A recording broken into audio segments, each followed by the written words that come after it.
Salut les voyageuses et les voyageurs. On se retrouve du coup pour un croquis numéro 2. Une illustration maintenant où on va se pencher sur un environnement, donc forcément un environnement que j'ai vu en sortir du corps. Bien sûr, abonnez-vous si ce n'est pas déjà fait. Merci de votre soutien.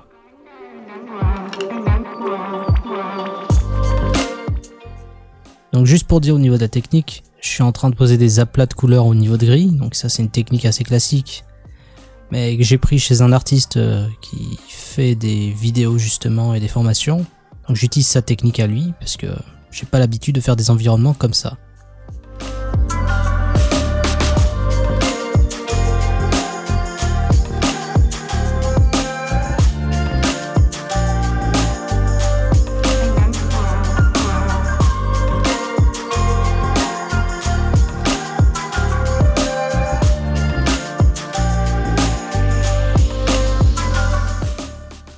Concernant le paysage en lui-même, il s'avère que quand on fait des expériences de sortir du corps, on tombe pas forcément tout le temps sur des autochtones ou des villes futuristes ou je sais pas quoi.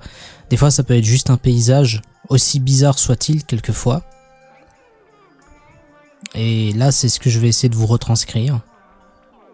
Donc c'était une sortie hors du corps que j'ai déjà racontée et que j'ai cadré comme étant une expérience chamanique dans le monde d'en bas, mais c'est peut-être pas du tout ça. Mais en tout cas, je m'en suis servi pour la vidéo où je parlais de chamanisme.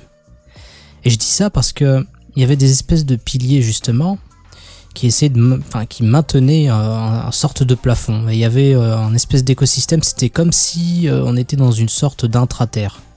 Voilà, avec un mini climat, ou voilà, un climat local comme ça. Avec pas mal de brouillard, de nuages, mais aussi une immense forêt très dense, une jungle même.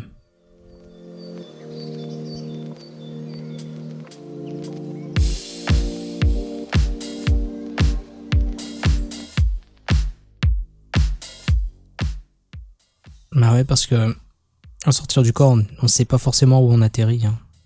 Monde supérieur, pas supérieur, autre cosmos, autre planète.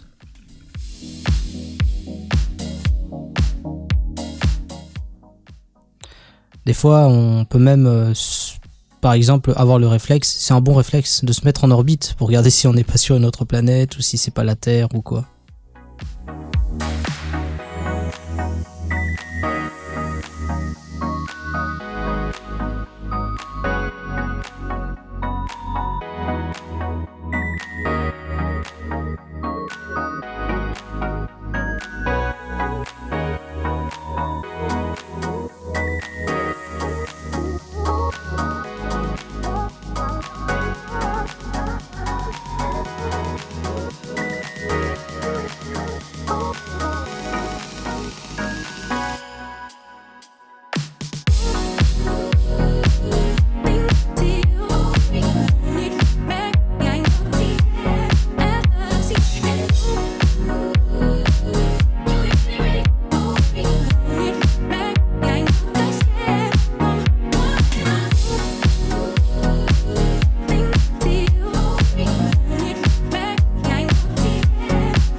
Encore une fois, c'est une reproduction en vue d'artiste. C'est pas la réalité à 100%, ce serait même impossible à ne pas avoir un appareil photo et encore. Donc il y a pas mal de choses que je rajoute, il y a pas mal de choses qui sont guidées par la main. Mais l'idée, l'atmosphère est là.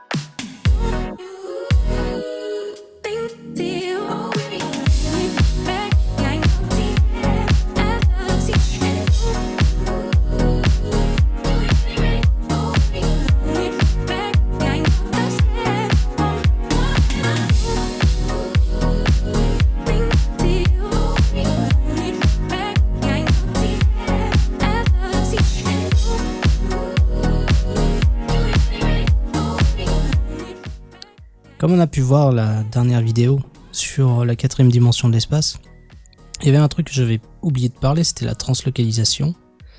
Et donc cette capacité, peut-être via cette quatrième dimension qui est tout aussi psychique, de pouvoir en fait manipuler cette quatrième dimension de l'espace pour, avec l'intention, changer de localisation.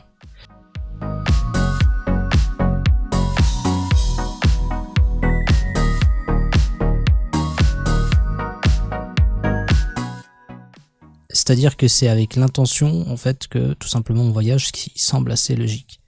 Mais, tout simplement pour dire que cette dimension de l'espace, peut-être qu'elle réagit à notre conscience, tout simplement.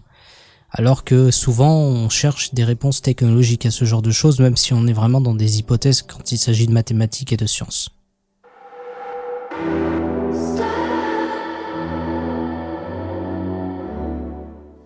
On pourrait dire que c'est la même chose pour la sortie du corps, que ça peut rester qu'hypothétique, mais non, parce qu'il y a un vécu derrière. C'est justement ça qui est intéressant et qui nous permet de faire des corrélations.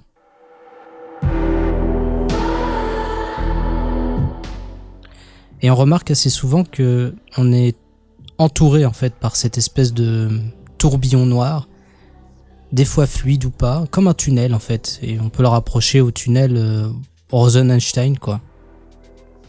Donc cette espèce de trou de verre qui fait qu'on passe d'un endroit à un autre quasiment instantanément.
En tout cas, c'est tout pour moi. Merci d'avoir suivi la création de cette œuvre, aussi humble soit-elle.